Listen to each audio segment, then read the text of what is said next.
Hello everyone, कैसे हैं आप सब। आई होप ठीक होंगे और अपने एग्जाम की तैयारी बहुत अच्छे से कर रहे होंगे। मैं अदिति उद्भव क्लासेस में आपका स्वागत करती हूँ। आज फिर एनसीईआरटी की एक और सीरीज में आप लोगों के लिए लेकर आई हूँ, जिसमें हम क्लास 6 की पॉलिटी एंड सिविक्स का चैप्टर 4 पढ़ेंगे, लोकतांत्रिक सरकार के मुख्य तत्व। इस चैप्टर में हम लोग ये सीखेंगे। इससे पहले हमने लोकतंत्र और राजतंत्र के बारे में पढ़ा था कि सरकार हमारी दो प्रकार की होती है, लोकतंत्र सरकार और राजतंत्र सरकार। लोकतंत्र सरकार की इस चैप्टर के अंदर हम ये पढ़ेंगे कि कैसे हम लोकतांत्रिक सरकार को के कानून को यूज करके अपने साथ होने वाले भेदभाव को कम कर सकते हैं, ख़त्म कर सकते हैं या बंद करवा सकते हैं। ये सारी की सारी चीज़ें हम इस चैप्टर के अंदर पढ़ेंगे कि मुख्य तत्व क्या होते हैं, कैसे हम लोग उसको रोक सकते हैं, कैसे हमारा जो कानून भेदभाव जिनके साथ हो रहा है, वो कानून का प्रयोग करके, कानून का सहारा लेके कैसे अपने भेदभाव को कम कर सकते हैं। तो चलिए फिर स्टार्ट करते हैं हम अपना आज का चैप्टर। आज के चैप्टर को स्टार्ट करने से पहले अगर आप मेरे चैनल पर नए हैं तो सब्सक्राइब कर देना, और अगर आपको वीडियो पसंद आए तो लाइक कर देना।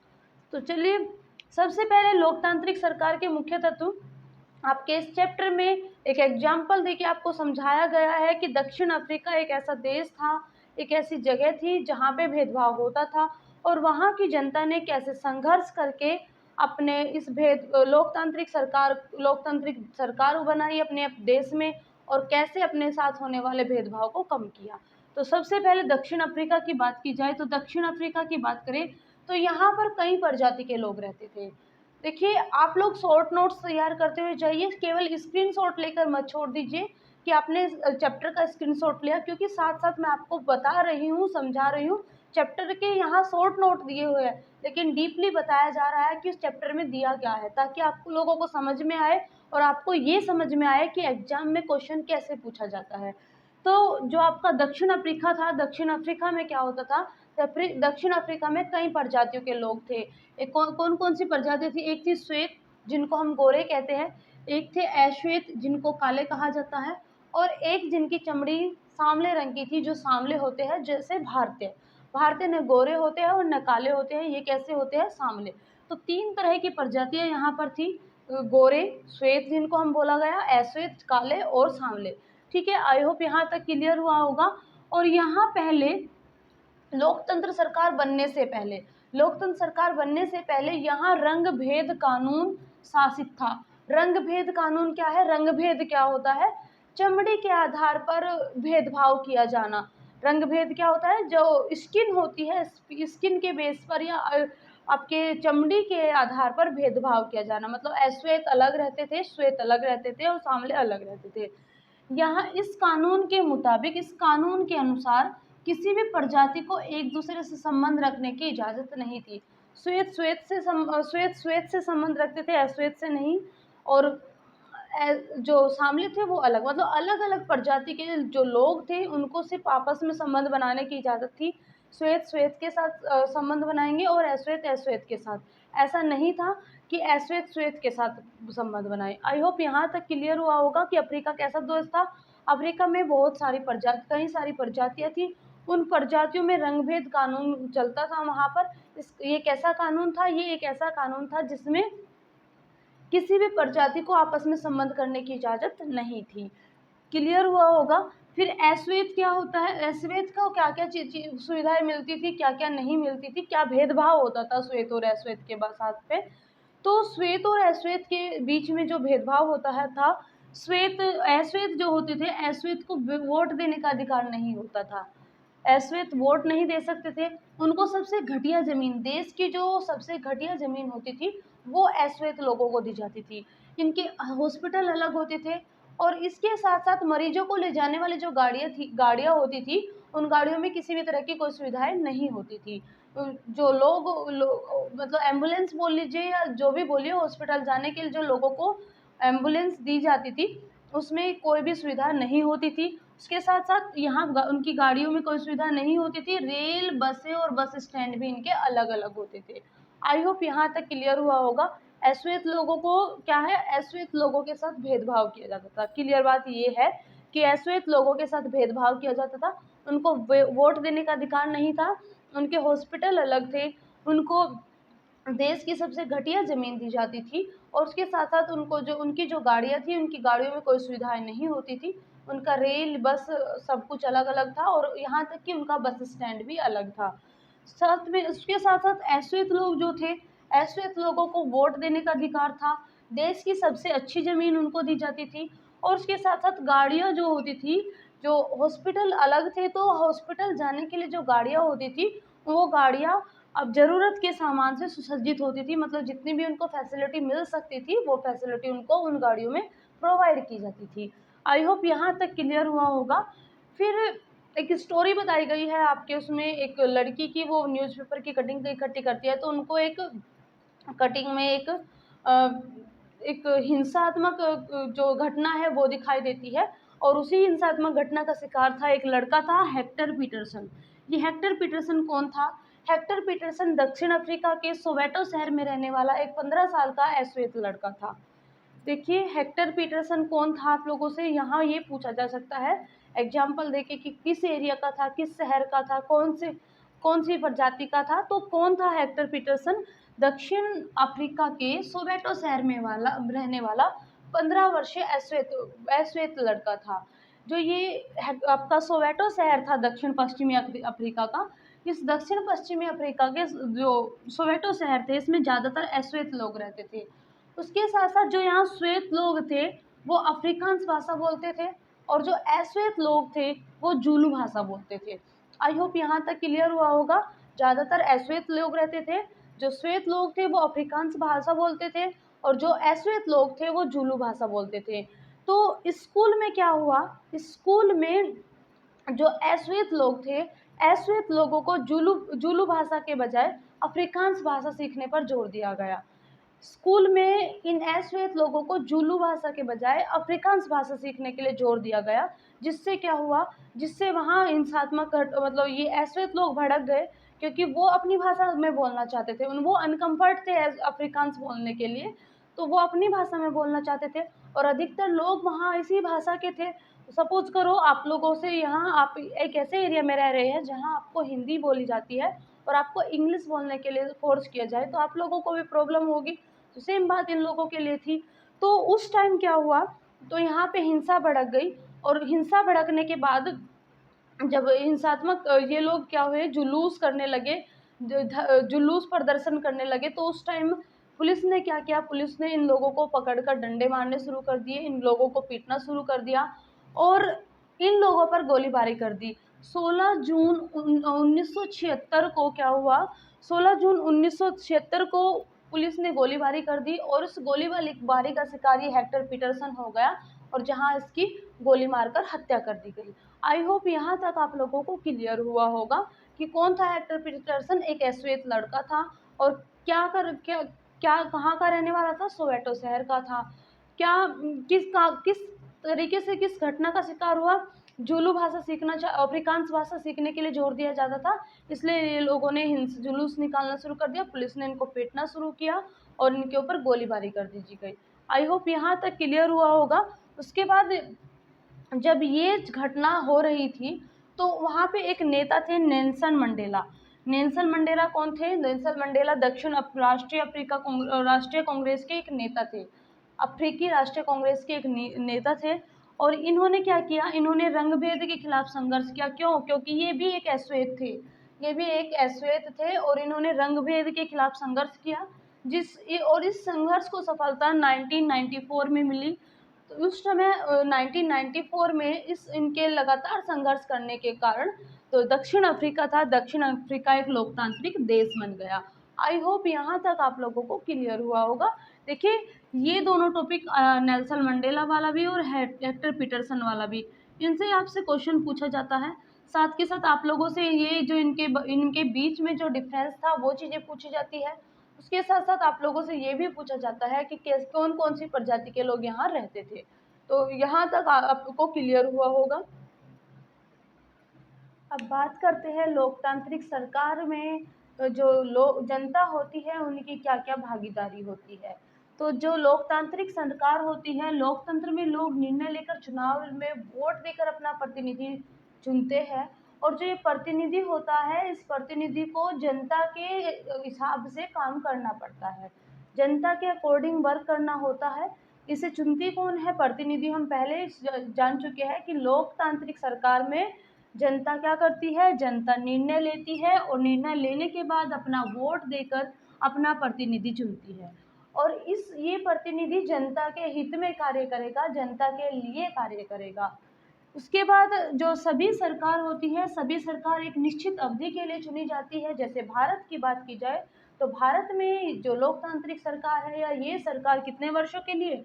5 वर्षों के लिए चुनी जाती है। आई होप यहाँ तक आप लोगों को क्लियर हुआ होगा कि भारत में लोकतांत्रिक सरकार की अवधि कितनी है? 5 वर्ष है। ये सरकार एक निश्चित अवधि के लिए चुनी जाती है। इस सरकार को कौन चुनता है? जनता चुनती है। जनता अपना प्रतिनिधि चुनती है और उस प्रतिनिधि को जनता के लिए कार्य करना होता है। अब बात करते हैं भागीदारी के तरीके कैसे होते हैं। अगर जनता की बात न मानी जाए तो जनता कैसे भागीदारी लेती है इस लोकतांत्रिक सरकार में, क्या-क्या तरीके होते हैं। तो जनता अगर इनकी बात न मानी जाए, न अपने बात को मनवाने के लिए, ये सरकार को ये बताने के लिए कि आपको क्या कार्यवाही करनी चाहिए, किस तरीके से आपको कार्य करना चाहिए, इस चीज़ को समझाने के लिए जनता क्या-क्या कर सकती है? जनता धरने पर बैठ सकती है, जुलूस, हड़ताल और हस्ताक्षर अभियान।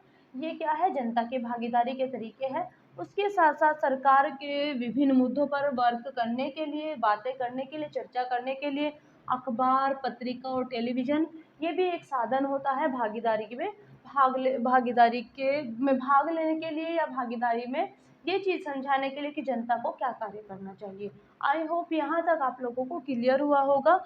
उसके बाद ये बात आती कब है? जब क्या होता है? जब जनता में कुछ विवाद आ जाता है, आपस में मतभेद आ जाता है, तो सरकार को क्या करना होता है? सरकार को अपनी भागीदारी निभानी होती है और उस समय क्या होता है? उस समय सरकार किसका सहारा लेती है? कानून का सहारा लेती है। तो विवाद का कारण क्या होता है? जनता धरने, जुलूस या हड़ताल पर कब आती है? जब विभिन्न संस्कृति, धर्मों, क्षेत्रों और आर्थिक पृष्ठभूमियों के लोग एक दूसरे से तालमेल नहीं बिठा पाते हैं। तब क्या होता है? तब विवाद उत्पन्न हो जाता है। कब? जब अलग-अलग संस्कृति के लोग, अलग-अलग धर्म के लोग, अलग-अलग क्षेत्र के लोग, अलग-अलग आर्थिक पृष्ठभूमि के लोग आपस में तालमेल नहीं बिठा पाते, तो उस टाइम क्या होता है? उस टाइम जनता में क्या आ जाता है? विवाद उत्पन्न हो जाता है, मतभेद उत्पन्न हो जाता है। जैसे धार्मिक जुलूस या उत्सव भी क्या है? विवाद का एक कारण है। कैसे? जैसे मान लीजिए कोई जुलूस निकल रहा है, धार्मिक उत्सव या धार्मिक जुलूस निकाला जा रहा है और एक ऐसी जगह से निकाला जा रहा है जहाँ अलग धर्म के लोग होते हैं, तो वहाँ विवाद के कारण होते हैं। उस टाइम क्या होता है? सरकार को अपनी भागीदारी निभानी होती है। किस तरीके से? वहाँ पुलिस को भेजकर क्या किया जाता है? जो जुलूस निकालने वाले लोग हैं उनको प्रोटेक्शन दी जाती है। तो आई होप यहाँ तक क्लियर हुआ होगा कि एक मुख्य कारण क्या होता है विवाद का? धार्मिक उत्सव और जुलूस। उसके साथ-साथ कभी-कभी विवाद का कारण क्या है? कभी-कभी विवाद का कारण नदियाँ भी हो जाती है। तो कैसे? जैसे आपको एग्ज़ाम्पल दिया हुआ है आपकी की बुक में एनसीईआरटी में कि कर्नाटक और तमिलनाडु के बीच कावेरी नदी का जल विवाद। ये काफ़ी लंबे समय से चला आ रहा है। तमिलनाडु और कर्नाटक के बीच में जो कावेरी नदी का जल विवाद है, ये बहुत लंबे समय से चला आ रहा है। कर्नाटक राज्य में आपका क्या है? कर्नाटक राज्य में आपका कृष्णा राजा सागर बांध है और उसके साथ-साथ मेंटूर बांध आपका कहाँ है? तमिलनाडु में है। ठीक है? यहाँ तक आप लोग ये चीज़ ध्यान रखना कि कृष्णा राजा सागर बांध आपका कहाँ है? कर्नाटक में है और दूसरा आपका मेंटूर बांध आपका तमिलनाडु में है। ये दोनों के दोनों बांध कृष्णा नदी के ऊपर है और कृष्णा नदी से जो जल है वो कर्नाटक के कई जिलों में सिंचाई के काम आता है। साथ के साथ यहाँ बेंगलुरु के लिए भी कर्नाटक में जो बेंगलुरु है बेंगलुरु के लिए भी क्या है? कृष्णा नदी का जल प्रयोग में लाया जाता है। देखिए यहाँ समझने की कोशिश कीजिएगा कि विवाद का कारण क्या है। कृष्णा नदी पर 2 बांध बने हुए हैं। एक आपका कृष्णा नदी का बांध है आपका कर्नाटक राज्य में कावेरी नदी पर 2 बांध बने हुए हैं। कावेरी नदी पर 2 बांध है। एक पहला बांध आपका है कृष्णा राजा सागर बांध, वो आपका कहाँ है? कर्नाटक में है। कर्नाटक के कई जिलों में ये आपके कावेरी नदी का जल क्या किया जाता है? यूज़ किया जाता है सिंचाई के लिए। साथ के साथ बेंगलुरु शहर के लिए भी ये इस कावेरी नदी का जल यूज में लिया जाता है। और उसके साथ साथ जो मेंटूर बांध है, मेंटूर बांध में जो डेल्टा डेल्टा क्षेत्र है, डेल्टा एरिया है, वहाँ पे तमिलनाडु के डेल्टा एरिया में कावेरी नदी का जो जल है वो सिंचाई के लिए यूज में लिया जाता है।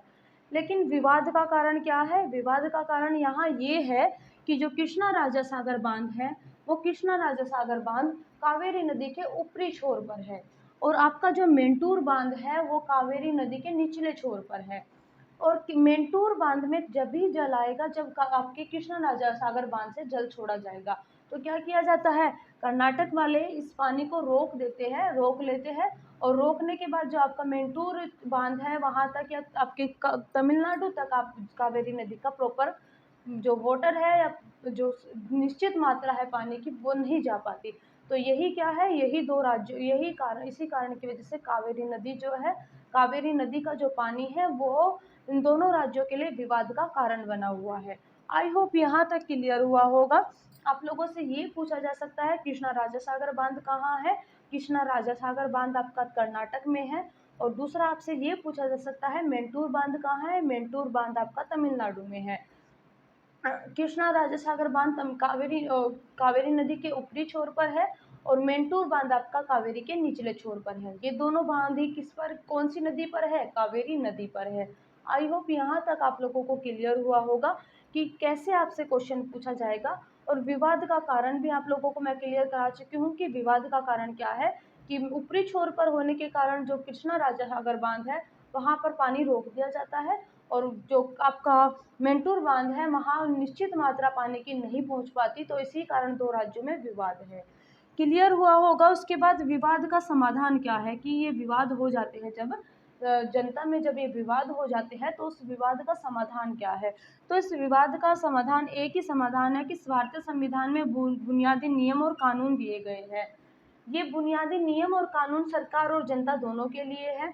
जब इस तरह का कोई विवाद आ जाता है तो सभी लोगों को ये नियम और कानून माने जाते हैं। जब इस तरह का विवाद आ जाता है तो सरकार क्या करती है, इन्हीं बुनियादी नियम और कानून के आधार पर विवाद का समाधान करती है। तो विवाद का समाधान क्या होगा? जो भारतीय संविधान के बुनियादी नियम और कानून है, इन्हीं को आधार कर मान के क्या किया जाता है, विवाद का समाधान किया जाता है। आई होप यहाँ तक क्लियर हुआ होगा। ये जो नियम और कानून है ऐसा नहीं कि जनता के लिए है, ये नियम और कानून सरकार और जनता दोनों के लिए है, दोनों को ही इसका आधार मान के चलना पड़ता है। तो यहाँ तक आप लोगों को क्लियर हुआ होगा। इसी लोकतांत्रिक सरकार के विचारों में से एक मुख्य आपका विचार है समानता और न्याय। समानता और न्याय क्या है? लोकतांत्रिक सरकार के मुख्य विचारों में से एक है, और उसका समानता और न्याय के प्रति वचनबद्ध होना जरूरी है। ठीक है, किसका? लोकतांत्रिक सरकार का क्या है? समानता और न्याय के प्रति ये जो आपकी लोकतांत्रिक सरकार है वो क्या है? वो वचनबद्ध रहती है। क्यों? क्योंकि वो जो लोकतांत्रिक सरकार है उसको जनता से समान व्यवहार करना होता है, साथ के साथ जहाँ अन्याय हो रहा है वहाँ उसको न्याय करना होता है। जो आपके समानता और न्याय है उनको एक दूसरे से अलग नहीं किया जा सकता। आपसे क्वेश्चन ये पूछा जा सकता है कि समानता और न्याय को अलग किया जा सकता है क्या? नहीं, उसको एक दूसरे से अलग नहीं किया जा सकता। क्या लोकतांत्रिक सरकार किसके प्रति वचनबद्ध होती है? लोकतांत्रिक सरकार समानता और न्याय के प्रति वचनबद्ध होती है। उसके साथ साथ ये भी पूछा जा सकता है कि लोकतांत्रिक सरकार के मुख्य विचारों में से कौन एक है? तो समानता और न्याय लोकतांत्रिक सरकार के मुख्य विचारों में से एक है। तो ये था आपका आज का चैप्टर। आई होप यहाँ तक आप लोगों को क्लियर हुआ होगा। आज के लिए बस इतना ही। अगर आपको वीडियो अच्छी लगी है तो लाइक कर देना, और अगर चैनल पर पहली बार विजिट कर रहे हैं तो सब्सक्राइब कर देना। Thank you.